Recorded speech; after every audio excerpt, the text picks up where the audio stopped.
दोस्तों, हमारे पड़ोसी देश चाइना के लिए आज अमेरिका जैसे देश खतरा पैदा नहीं कर रहे हैं, बल्कि छोटे से छोटा देश ही क्यों ना हो, आज चाइना के सामने वो बड़ा चैलेंज रख रहा है।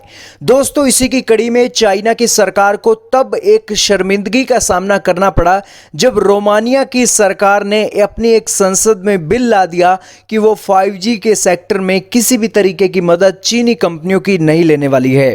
दोस्तों, ये रॉयटर्स न्यूज का आर्टिकल है और इस आर्टिकल के चलते आप न्यूज को कंफर्म कर सकते हैं, जिसमें बताया गया है कि रोमानिया अब 5G के सेक्टर में चाइना की मदद नहीं लेने वाला है।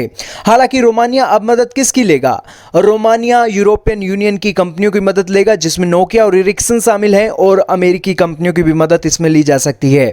हालांकि रोमानिया की बात करें तो यह एक यूरोपियन कंट्रीज है और इसकी आबादी करीब 1.5 करोड़ की बताई जाती है। और रोमानिया और चाइना के ट्रेड के बारे में बात करें तो रोमानिया और चाइना के बीच में ट्रेड $1 बिलियन के आसपास होता है। लेकिन जो चाइनीज कंपनियां हैं रोमानिया के अंदर अपने ठेके लेकर बैठी हैं। जितने भी प्रोजेक्ट हैं उन प्रोजेक्टों में चीनी कंपनियों की हिस्सेदारी भी एक बड़ी संख्या में है।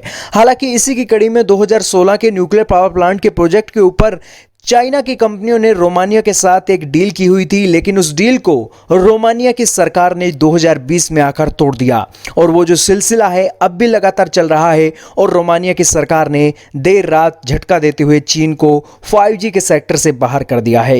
ये काम रोमानिया की सरकार ने किया है, लेकिन चीन इससे अच्छा खासा परेशान दिखाई दे रहा है। हालांकि चीन के मामले में अक्सर कहा जाता है कि चीन को जो चोट है वो बड़े देशों से पहुंचती है। छोटा देश चीन का कुछ नहीं बिगाड़ सकता।